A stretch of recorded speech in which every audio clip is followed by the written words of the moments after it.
10th class के बच्चे देखेंगे जो सूरदास जी के पद से जो कुछ महत्वपूर्ण क्वेश्चन है उसको आप देख लें।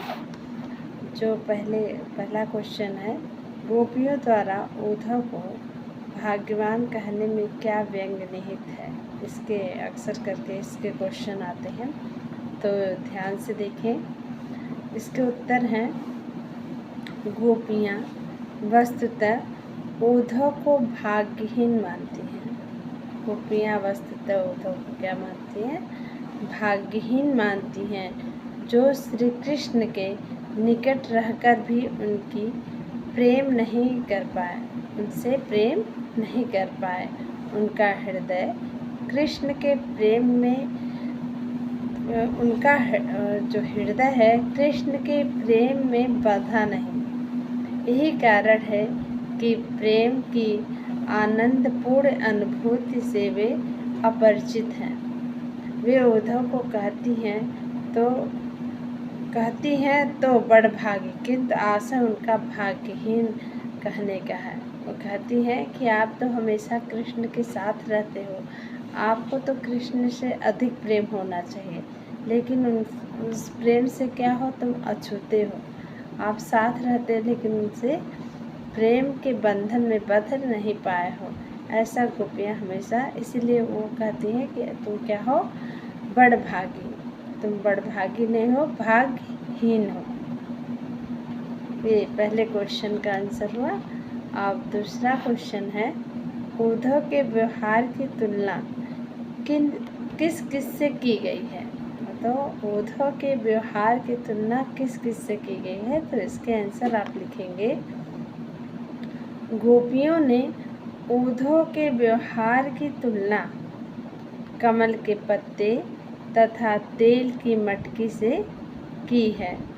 जैसे कमल का पत्ता और तेल की मटकी जल में डूबे रहते हैं, पर उन पर पानी की बूंद भी नहीं टिक पाती, वैसे ही उद्धव प्रेम के साकार रूप श्री कृष्ण के पास रहकर भी प्रेम से क्या है, अछूते रहे हैं। ये आप आंसर लिखिए। तीसरा क्वेश्चन है, गोपियों ने किन किन उदाहरणों के माध्यम से उद्धव को उलाहने दिए हैं।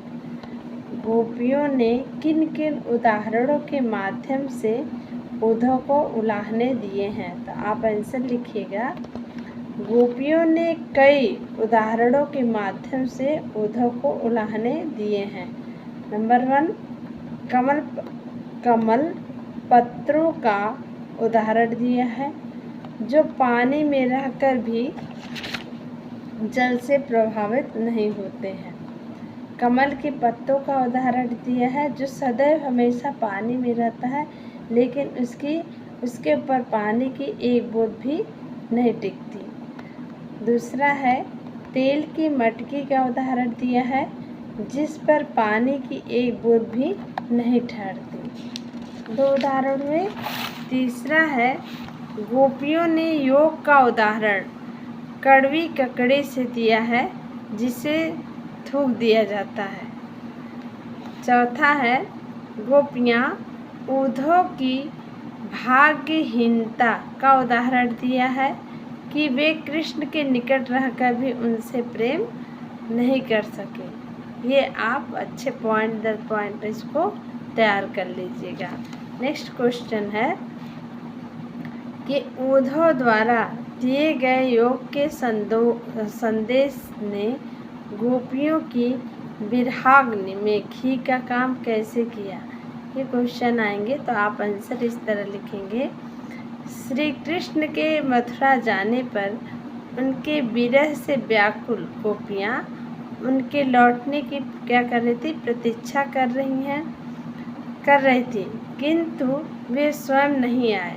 उन्होंने उद्धव को भेजा, जिन्होंने गोपियों को योग का संदेश दिया तथा प्रेम को भुलाने की बात कही।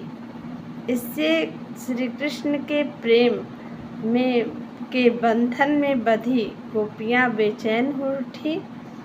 उनकी विरह की पीड़ा उसके संदेश से भभक उठी।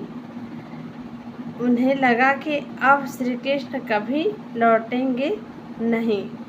इससे उनकी विरह वेदना तीव्र हो गई। इस तरह उद्धव के योग के संदेश ने गोपियों के विरह में घी का काम किया है। 5वां क्वेश्चन है, मर्यादा न लही के माध्यम से कौन सी मर्यादा न रहने की बात कही जा रही है। ये इम्पॉर्टेंट क्वेश्चन है, ये अक्सर करके ये आते हैं, वेरी वेरी इम्पॉर्टेंट है। उत्तर देख लें।